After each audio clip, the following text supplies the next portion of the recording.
Hi, I'm Courtney Boschma. I'm a speech language pathologist at Miller Preschool, along with Jasmine and Robin are also speech language pathologists there. So I just want to talk to you real quick about playing with Play-Doh with preschoolers, the Hannon Way. I love the Hannon website and I love their programs. Um, I just want to show you here under helpful info. There's some parent tips, fun activities, inspiring stories, a lot of just really good resources for early intervention in this age group of preschoolers. So let's go through this Play-Doh with preschoolers.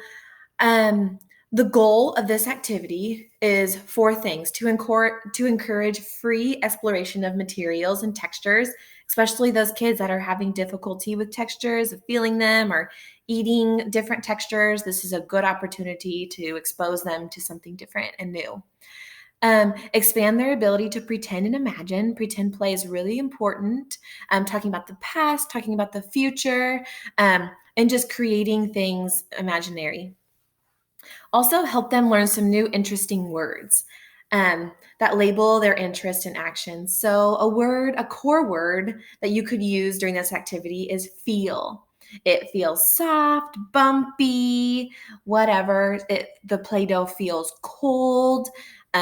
You can make little bumps, maybe on a dinosaur's back that you're pretending to make.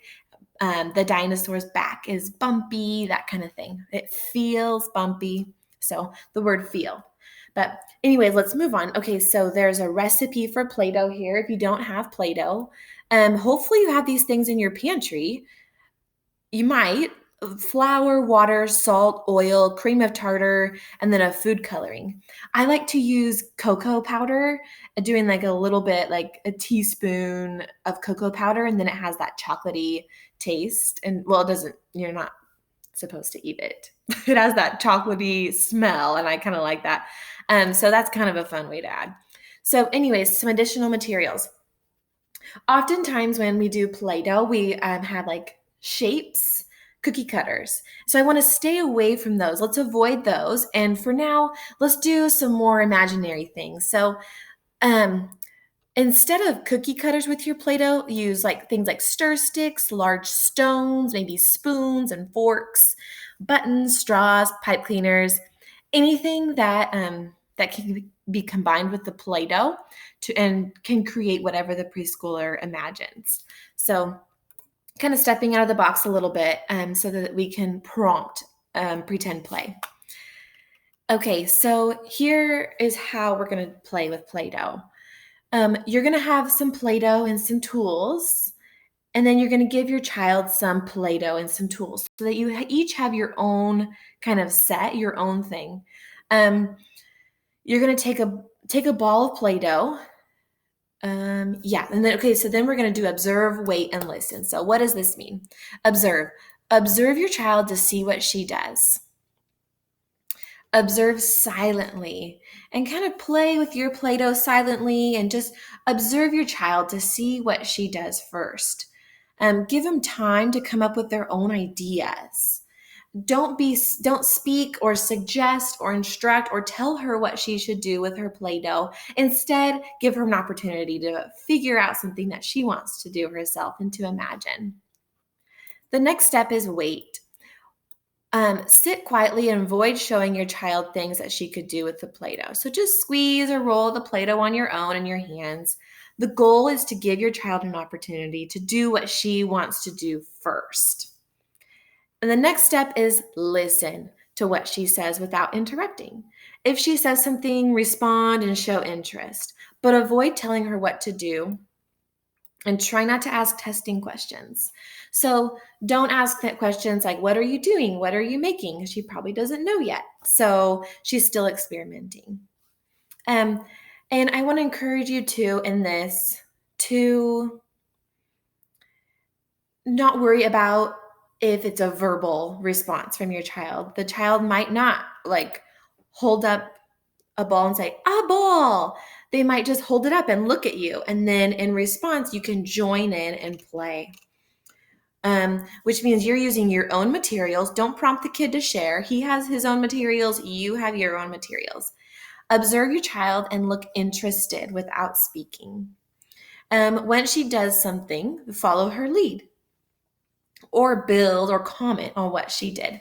So if it's more a child who's more nonverbal and he makes a ball and he holds it up and looks at you, ball, and but doesn't say ball, but holds it up and looks at you, that counts. That's so good. He's showing you, hey, look, I made a ball. Tell me what it is.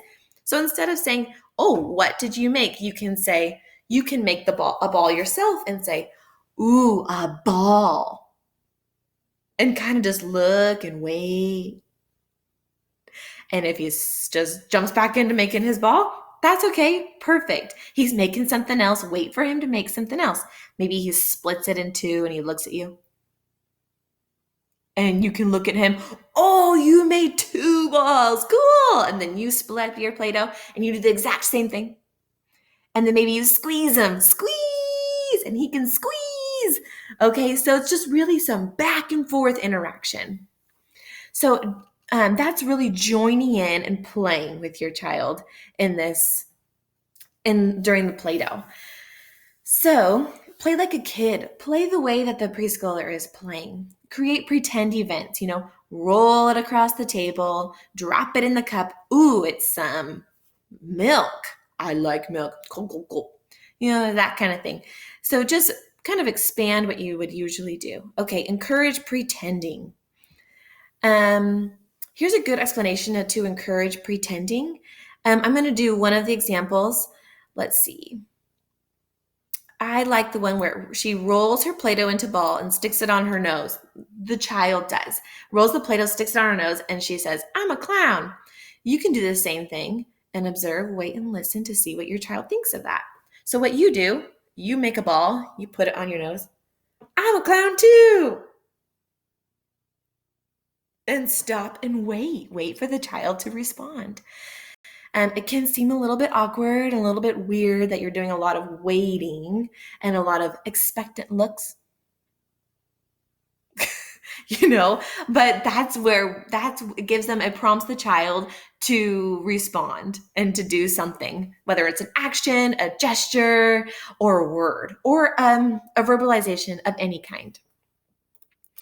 Okay, so if you follow the guidelines for this activity, you'll probably notice that your child played for a longer time, maybe than usual, became quite creative, both with the Play-Doh and the pretend theme, and maybe your child communicated with you more frequently.